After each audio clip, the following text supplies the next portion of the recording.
Tony, can you tell us a little bit about the severe storm that impacted the ACT region in 2005? Yeah, so in early December 2005, we had a storm that more or less went across the city from west to east. It was not quite a straight line, but maybe a little bit northwest down through the eastern suburbs.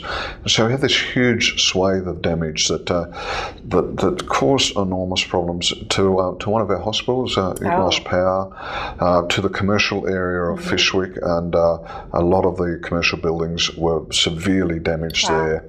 And then so many homes. And this is a storm that we had some forewarning, and so we were able to warn the community.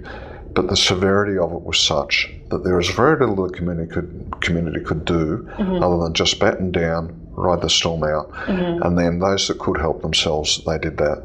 But then we were working for days and days on that cleanup. And when I say we, it was a combined effort of the State Emergency Service, Fire and Rescue, and the Rural Fire Service volunteers, all out there hour after hour throughout the night, and then working all day, supported very ably by our Territory Municipal Services folk. And I think it took 4 or 5 days before we were able to get on top of the last of that damage.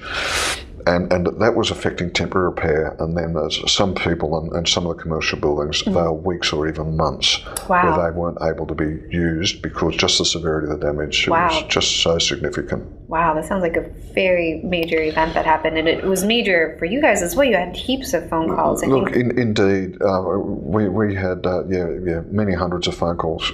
I guess the point here is we know we've got some history now of that happening, and we don't know in the past how many times it's happened, but we know quite recently that it's happened, and so it could very well happen again.